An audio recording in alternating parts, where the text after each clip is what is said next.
to go home after this and totally forget about it.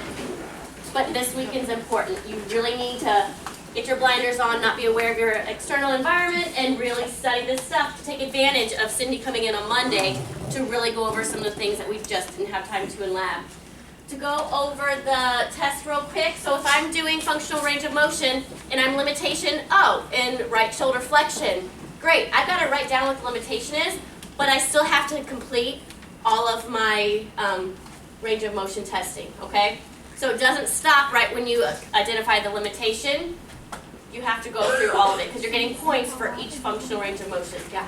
Do you just identify that it's The limitation? tested, or do you have to measure it? Yeah, you just have to say you're limited in glenohumeral flexion. Sometimes, in how my brain works, if you need me to start at the beginning, that's okay. You know, if I'm at supination and you're like, oh, you're limited in supination and you need to write that down, if you need to start then it's okay to start over, I would say, so you don't forget it. Because a lot of times that's where you forget one because you stop to go write it down and then you come back and you missed it.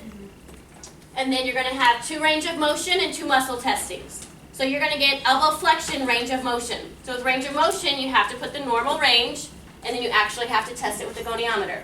With muscle testing, glenohumeral flexion, you have to write down your prime movers, and then you're going to have to give me a number after you actually muscle test.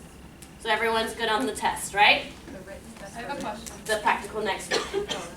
There's a question. So limitations just mean it's not parallel? Limitation means I don't have 0 to 180.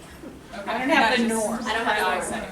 Huh? So, I mean, when you're just having them do that, I mean, if both arms come up to here? Yeah, then I would be limited in both arms. And both arms, okay. All right, so I'm not going to go through as specific details with the muscle testing like I did last week because that's why we had the quiz, that's why you've already studied that, so you should know your numbers already, okay? So I'm not going to go into as much detail as I did last time. So we're going to go into, if you guys need to come around, this is going to be where I'm going to do it right here on this mat.